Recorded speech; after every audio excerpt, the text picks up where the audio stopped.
What's up, star children? Welcome back to Star Quality. It is I, your host, Stevie, and I am truth out the gate, coming off of an illness. So I'm just having that feeling where my voice doesn't sound like myself in my own head, but yeah, that's a peek behind the curtain.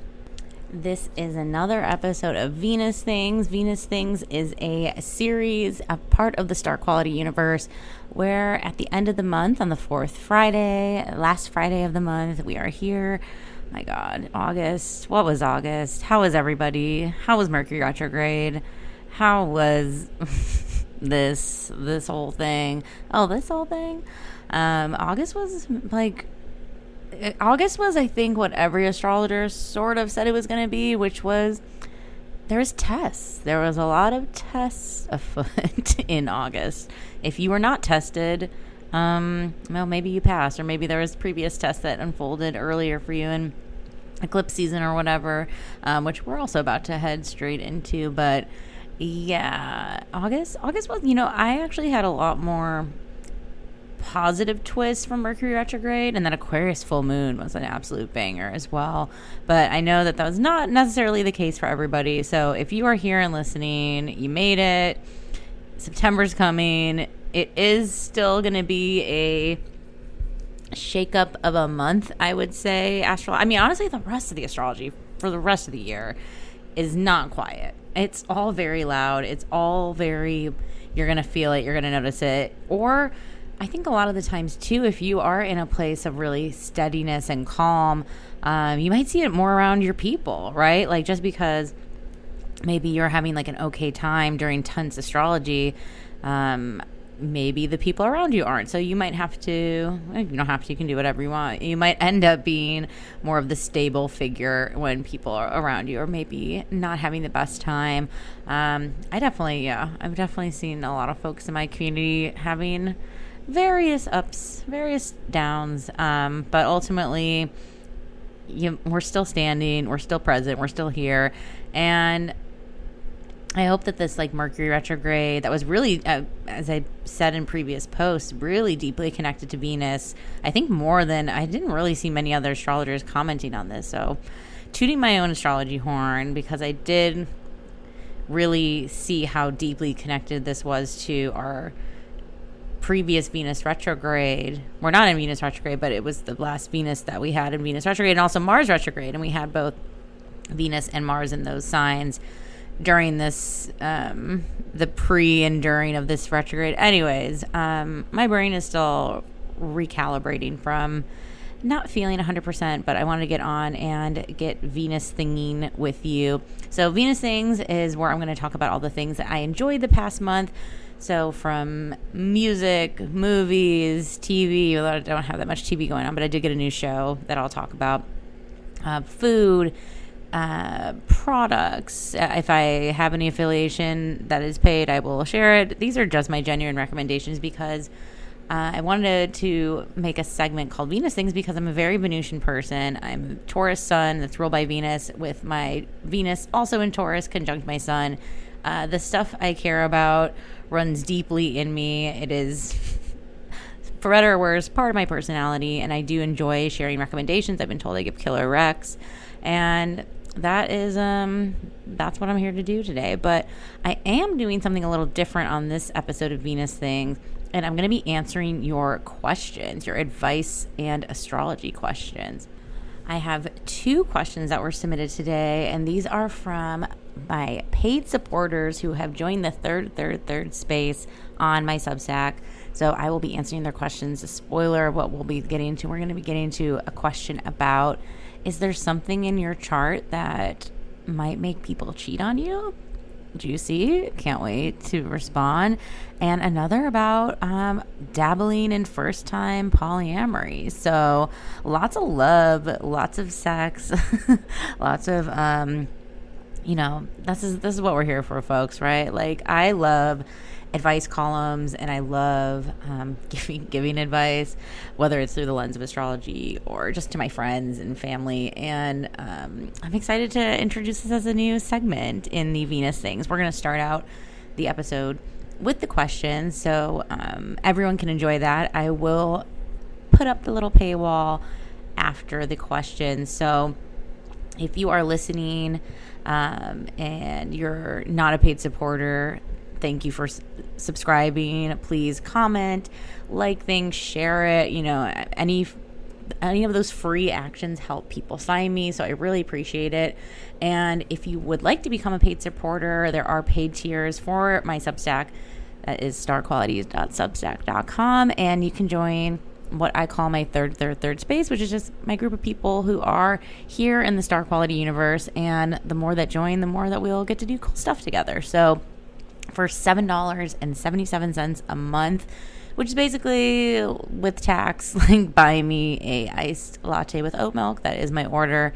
You can support my writing podcast. I just had an interview with Ophira from Astro Twin, so doing more of the getting astrologers you know and love, your favorite astrologers, and then for the folks that have the means to be paid supporters, you help keep some of this stuff free. I'll always have free things available. I just did the full Venus moving into Libra write-up, which is also really juicy because we are getting linked up with the South Node for this Venus Libra run, and also when the Sun moves into Libra after Virgo season. We're freshly in Virgo season. Don't worry, Virgos, we will not rush you out of your time.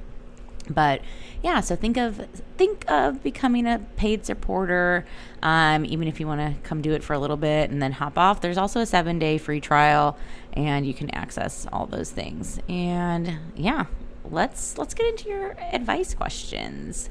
Okay, and again, if you want to submit your own, I will put up. I email out to the paid supporters like a week out from the end of the month. So if you join, you will get an email for September, and you can submit your own question. So that is available to you. So let me pull up this first email. Okay, this first question is from KB. They said it was okay to use their name. But again, if you want to submit a question and have it anon, that is totally fine. But this is from KB. Written in. Hi. First of all, I'm loving the new format and happy to hear your voice on the podcast feed again. Thank you. Love to talk. Okay, so I have a question. Shocker, I know about dating. They gave me their birth chart info, and I will get into their astrology in a bit. The rest of their question. I feel like I am a very good communicator in relationships, no matter how casual or serious the dynamic is. And I always tell people that I start seeing that I'm open to most things as long as intentions are clear and I'm in the loop. Okay, got it. Despite all this, almost every time something ends, I found out afterwards that they were cheating with me in a relationship or in the process of getting back with an ex. I hate being, air quotes, the other woman, but it's always against my will. Oh, I see. Okay, so they got it. They're the other woman. The people they're hooking, and this is not what they wrote, I'm processing. The people they hook up with are cheating. Got it. Okay, here we go.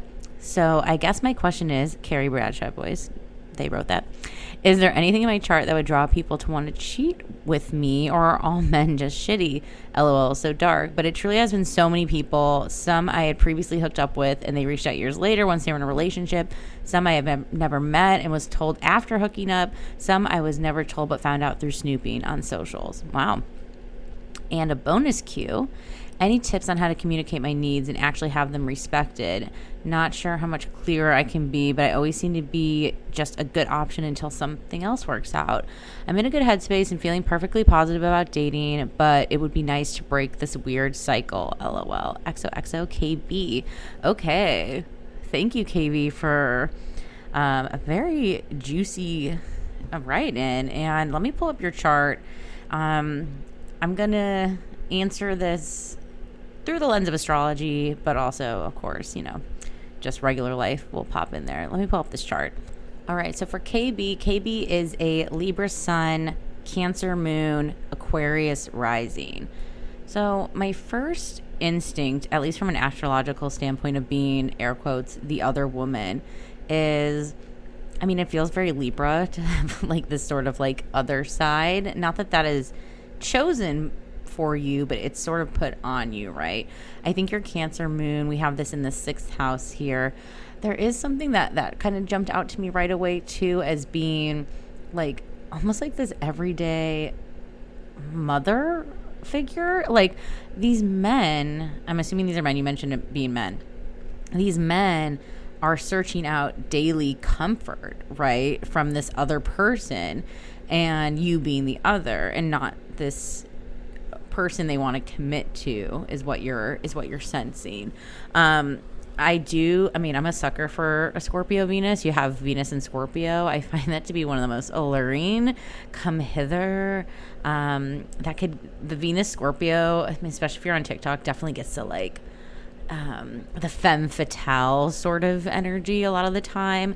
But I'm wondering if that Venus Scorpio maybe is a permission slip to it makes sense that you can snoop and find out all these things about these guys. You also have Scorpio Mars and Scorpio Pluto conjunct your midheaven. The Mars and Pluto are at 27 and 29, straddling the midheaven.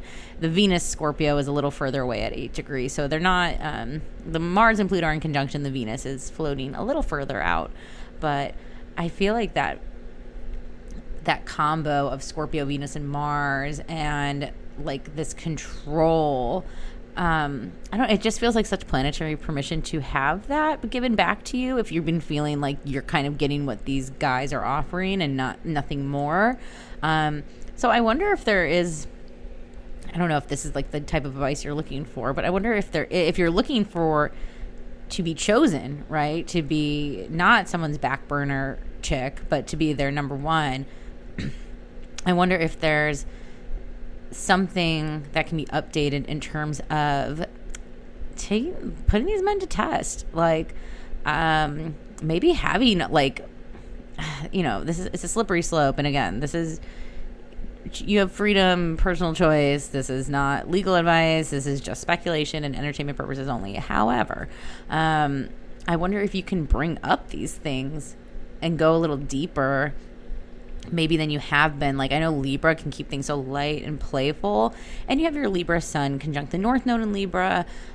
Similar situation to the Scorpio energy. You have Mercury, but it's not in this conjunction with your Sun and North Node. Mercury's hanging out in an earlier degree of Libra with Chiron. So, and it's in the 8th house of other people and like the sexy place and diving deep with others. So I wonder if you've been keeping the peace a little too well and maybe coming off too chill, like too much of a cool girl. That might, maybe there's a celestial permission to not be that chill. You have Jupiter and Sag too in the 10th. It's so fun and joyous. And like, I think you do represent like this ease and comfort when we have like a lot of the keywords we're talking about with Libra, Sag that I just mentioned. And also that Cancer moon. I think the Cancer moon is honestly, I feel like Cancers just get projected on so hard, especially in the moon in the 6th house. There is like, I feel like they get this weird read, like you're going to take care of them. You're going to take care of a specific need.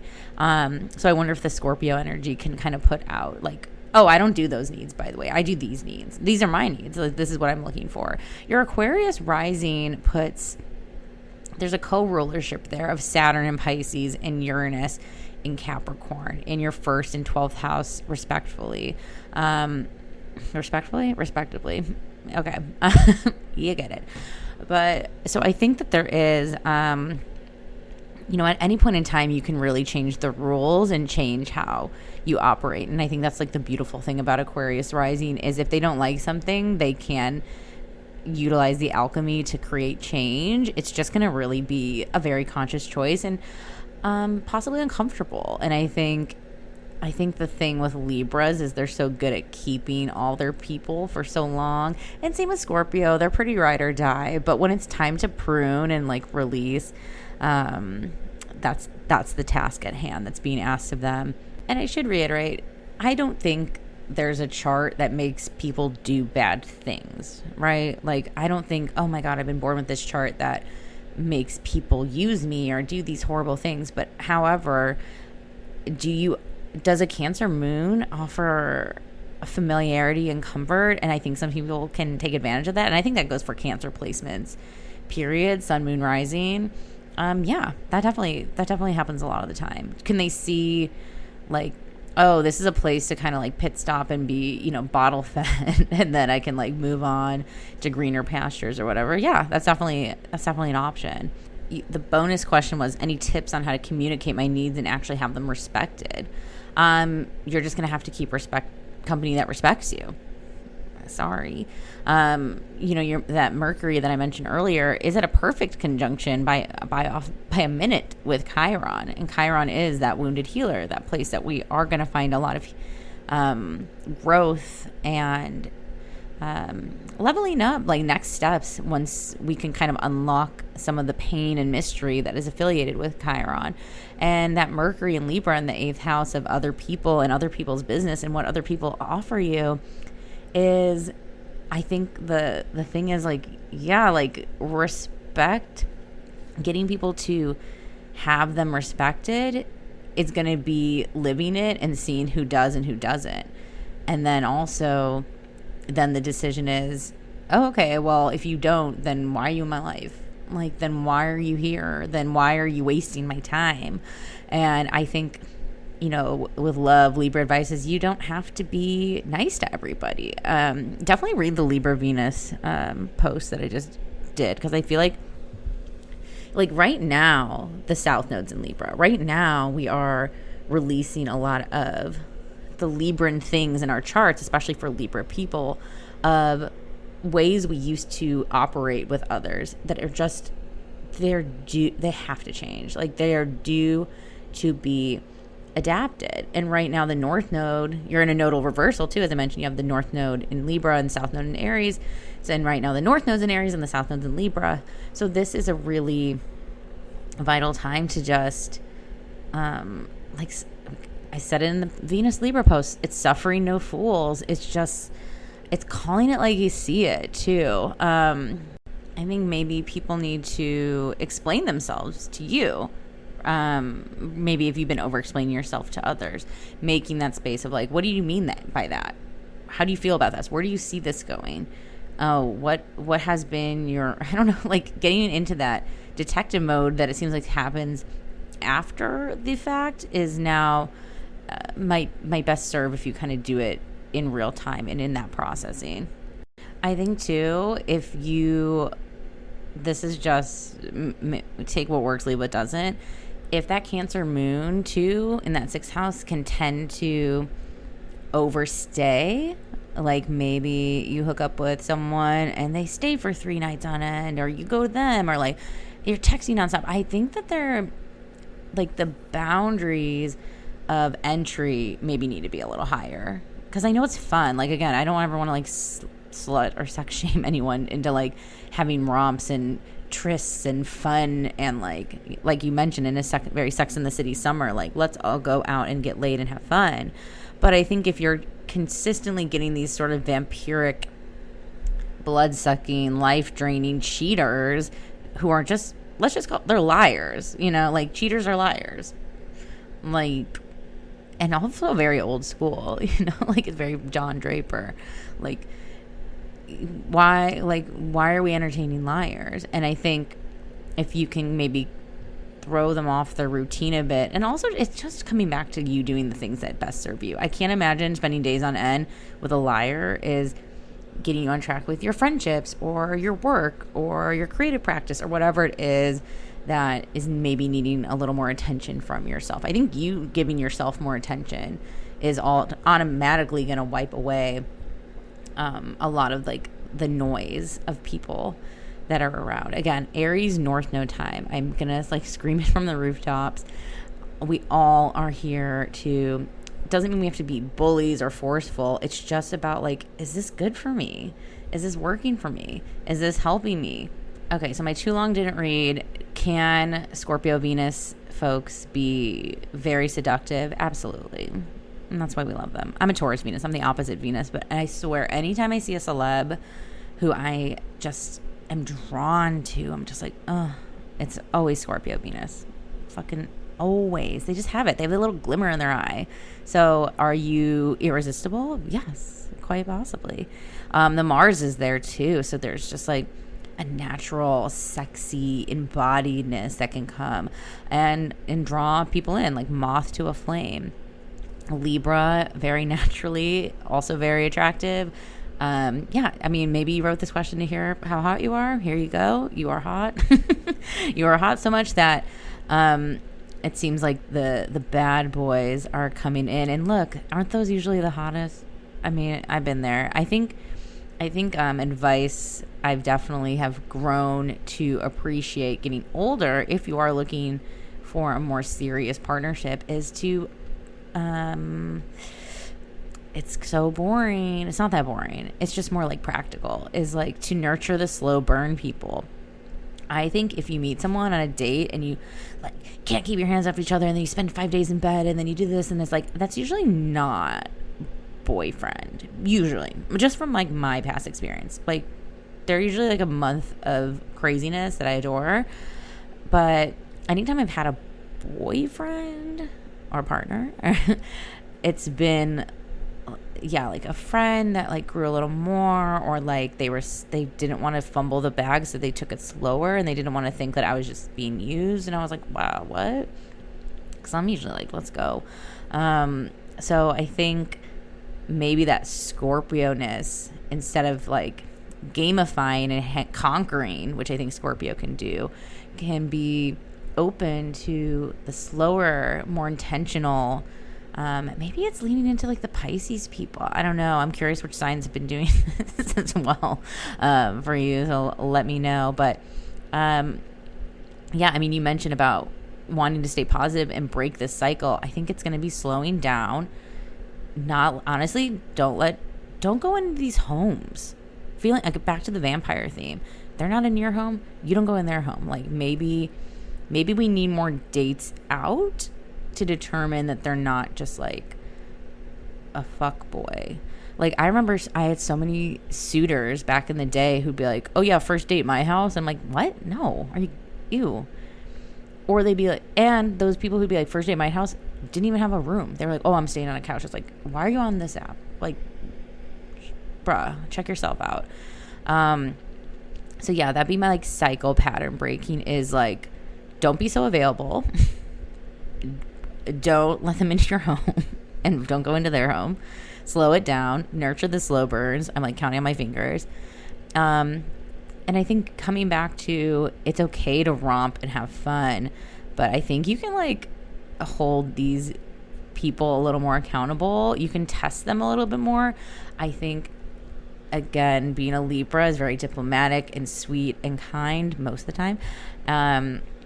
Where Scorpio can ask those really like detective-y, hard-hitting questions and not be seen as rude. So I think use that superpower that not a lot of people get. Like, you can ask like, so how long was your last girlfriend? What happened? Let me see her social. Like, I don't know. Like, I think you can like investigate a little more, especially because you kind of need to, because you're having this track record that's really bogging you down a little bit, even though this is a them problem and not a you. But if there are things you can do, I think the advice I previously shared of slowing it down, don't allow them in your home, don't go into their homes, out in the wild. Maybe too, the Libra-ness, like, I feel like we need some vouching. I feel like you need to know their people, and if they would say like, yeah, they're a good guy. Like, I have been, my friends going through a breakup, and I've been telling every single girl I know, hey, if you see this guy, I show a photo of him, I'm like, that is a bad man, just so you know. Like, I am doing the Lord's work out here. And I'm curious, yeah, like, if these guys would have people saying, oh my God, he's a sweetie, like, yeah, don't worry about him. Or if they would have like, oh no, you're in the trap. Because it's so easy to dupe and be deceptive out here. So it's nothing on you. But if you want some dupe, deception, proofing, I think, yeah, slowing it down, not going into their homes, vice versa, more out in public, getting to know their circle if you can, and just fucking asking, because if anyone can, you can. Hope that helped. All right. Love you, KB. Thanks for writing in. Thank you for being a supporter of Star Quality. And let's get into the next question that's also very love and sexy related. Okay, the next question. Thank you, guys. I'm just already having so much fun. I love this. I'm such a nosy hoe. Next question. Hi, Stevie. I have a question about priorities and responsibilities and pleasure. Ooh. I've been given an opportunity to try something new with someone besides my long-term partner. They, my partner, are supportive of me hanging with this new person, but on a personal level have been going through feeling isolated and insecure. Is it possible to please everyone? Or will putting my pleasure and experiences first cause long-term damage to my relationship? Does this have the potential to propel us both forward in our pursuits of pleasure, even if it's messy? Signed, Polly Confused. Okay. You guys really gave me some good, juicy questions. This person is staying anon, so I'm not going to do their full chart info, but just enough that we can get some perspective, because first things first, pleasure and romance and the things of feeling good are affiliated with the 5th house. So I definitely want to look at her 5th house. So let me pull up the chart. Okay, so Polly Confused is I'm just going to, only because they're staying anon, I'm only going to do, let's use their sun and rising, because I think that's going to be enough information for this question. So they are a Cancer Sun Sagittarius Rising. And actually, I think the Sagittarius rising, if you're an astrologer playing along at home, they're 10 degree Sagittarius rising, and I'm using Placidus, so we can do that here. Is this worth? Does this have the potential to propel you both forward, or is it pulling pleasure and experience going to cause long-term damage to your relationship? Okay, so there's a twofold here. Right now, Mars and Jupiter are in I'm going to speak to them. They're in your 7th house of relationships. So we have Mars, our planet of passion, desire, exploration. Mars is like out there doing it. And Jupiter, our planet of good fortune, abundance. They were in that conjunction recently, but they are now moving away because Mars is going to move into Cancer. Oh my God, next week. And it's... I can reveal this. It's like about to hit their Venus, also in the 7th house. So they're a very late degree Cancer Sun and a early degree 2 degree Venus in Cancer.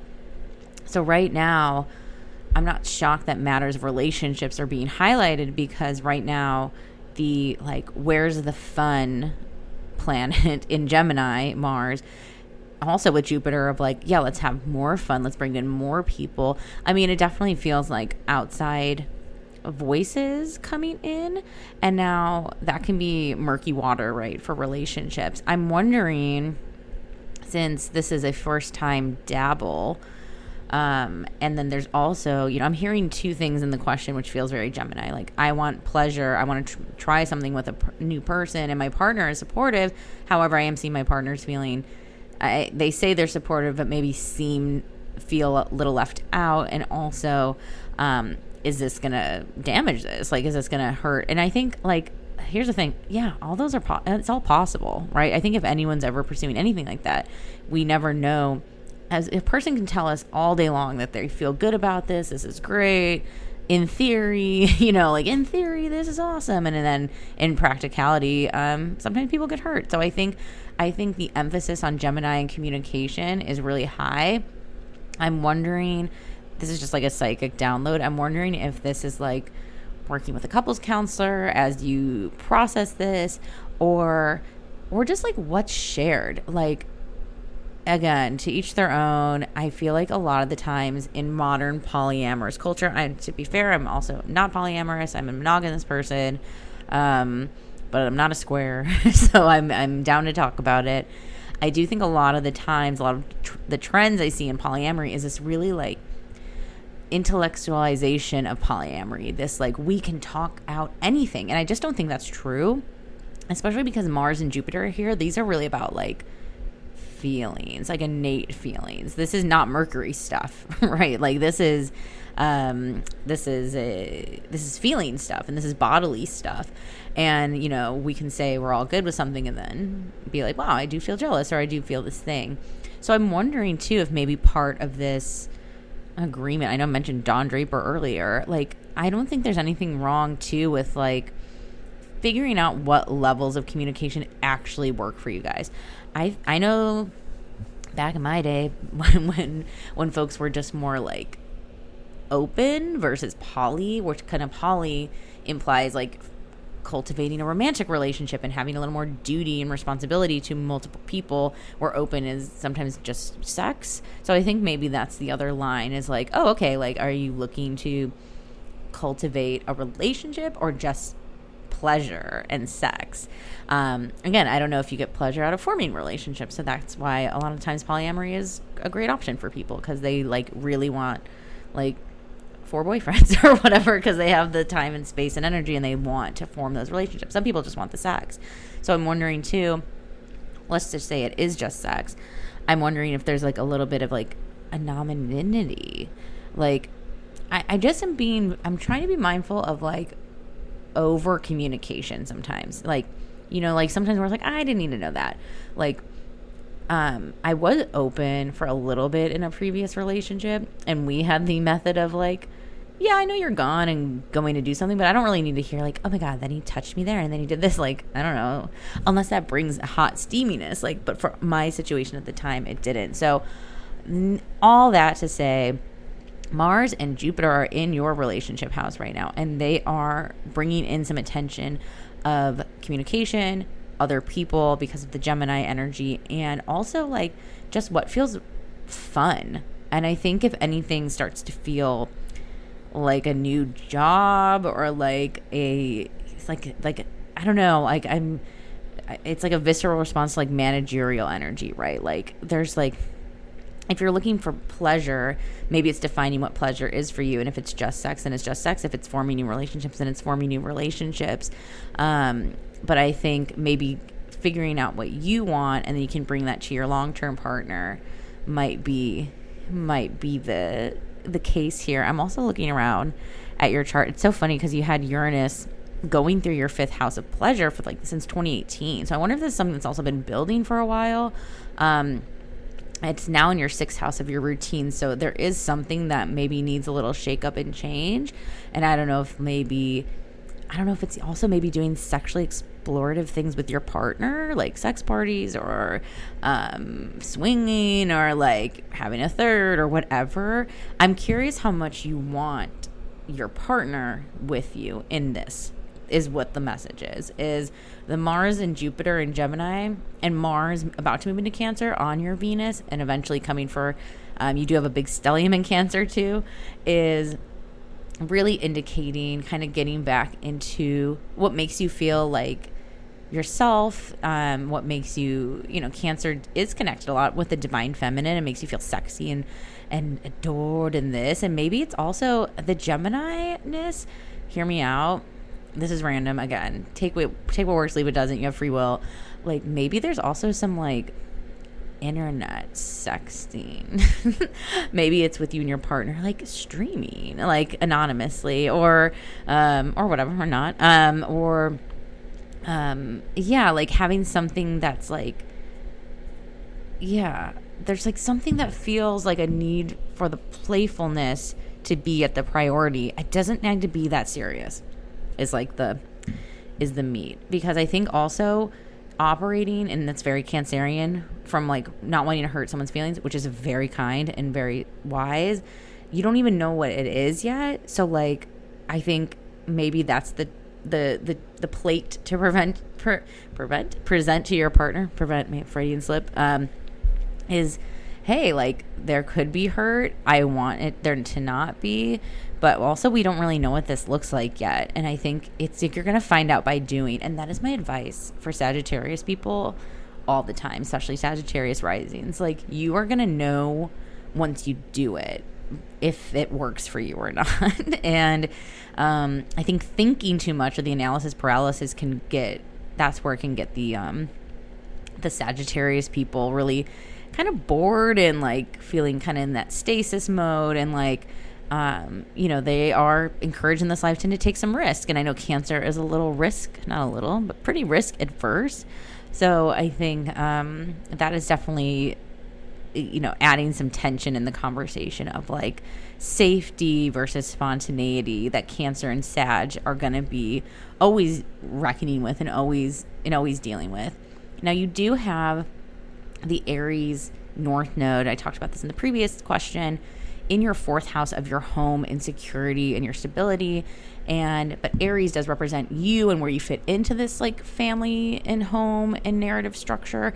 So I'm not saying like there's like twofold here. I think there is something that needs to be protected, and also something that needs to be selfishly for you.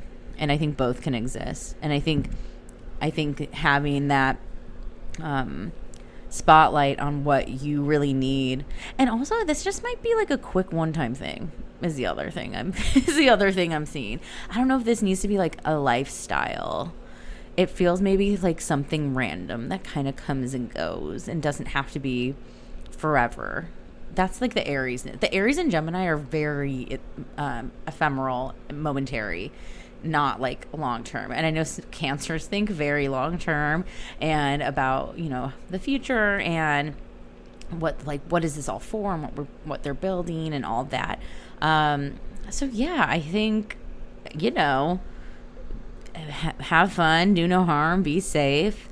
I think, to recap, too long didn't read, too long didn't listen, is the Uranus and Taurus since 2018 has been wondering if this has been maybe something that's been brewing for some time that has been an option. It seems like there's now, you mentioned that you're given an opportunity to try something new, and it seems like there's this like moment. So I'm curious if it's acting on the moment, which feels very Sag, versus it being, and maybe I'm projecting because of like polyamory culture, like being this whole new thing that you have to do, right? Or like this new world, or like you have to get books on it, and like it feels like the Sag way usually goes there, but also you could just like give it a shot and be like, whoa, that rocked, or like, damn, that was, I like what I got at home and I'm actually just fine. And also it can all be always fluid and changing, but Jupiter is in Gemini for some time and is going to keep trudging through your 7th house. So I think where you can bring more joy and fun into your interpersonal relationships, which can be love, which can be also business and things, but like it's really like one-on-one close contacts. That feels really important right now. Mars is in its final day of Gemini. It is going to move into Cancer and be on your Venus and then all your other Cancer placements. So Cancer is not naturally happy in Mars coming up. So I think to just be mindful, maybe a bit of like what is emotional impulse versus, I don't know, you just, because you sign up for, you can change your mind is the Gemini Mars reminder before it moves into Cancer. Is like it can be really fluid and experimental and a bit of a test versus a absolute. And yeah, the Aries North Node in your 4th house of your home and sanctuary and your foundation is, I get the need, it's beautiful to keep you. It'd be weird if you didn't care about your long-term partner in all of this. And I am just wondering how much needs to be this like big, we sit at the dinner table, we talk about all this stuff, or how much is like, ooh, let this Cancer just go dabble, see what the dabbling feels like. It sounds like you two are both very secure, and I know you mentioned maybe that your partner is feeling a little isolated and insecure. So what maybe, I don't know if it's like, how do I say this? It's like, is that just because of this, or is that other things too? And maybe there's just a talk of what, as Aries North Node is in your 4th house, everyone in your home is being encouraged to be themselves. So what things are going to make you two not only a stronger couple, but also stronger individuals, which then makes a stronger couple. So I hope that helps some.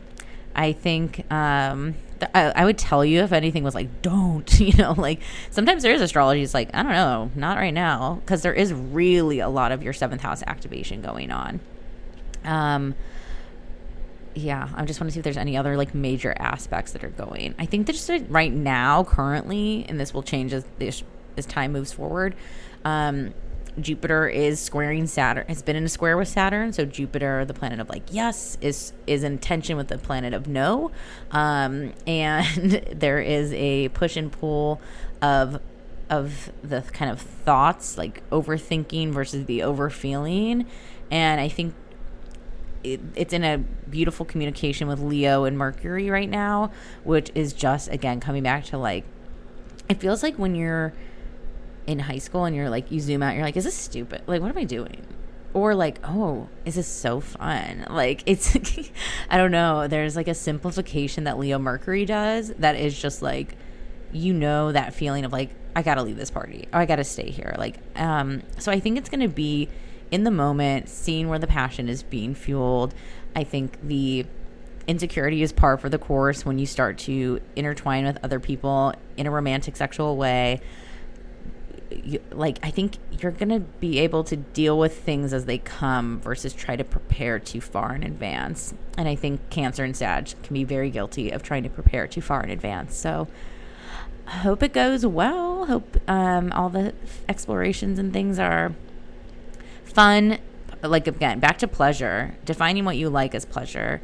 Again, your 5th house zone is very Taurian, so physical touch is high for someone like you. So maybe this physical touch will beget more physical touch with you and your partner. And also the Jupiter Gemini-ness, just a reminder, curious how involved your partner wants to be. I think that is the question. How involved in the conversation, in the play, in the et cetera, do they want to be? And that's, I think, going to determine a lot of the levels that you're talking about. Oh my God. Great question. Great questions. Again, this is for entertainment purposes. Please live your life as you wish. Do no harm. Be careful. Do the things. And this is where... let me get into the stuff I've been liking. Okay, let me talk about Addison Rae's Diet Pepsi. First things first. Hey, if you made it here, this is where the paywall begins. Thank you so much for listening to the first chunk of the app. If you want to hear the rest, please upgrade your subscription and join my third space. So that is here on starquality.substack.com. In case you're listening on Apple Pods or Spotify or YouTube, please rate and review, comment. It really helps out so other people can find the pod and this newsletter. And, becoming a paid supporter is spending $7.77, which is basically like buying me a cup of coffee every month to help me fuel this blog space and writings and podcasts, and to keep some things free too for everybody. So I appreciate your support, and I hope you enjoyed the episode and come back for some more.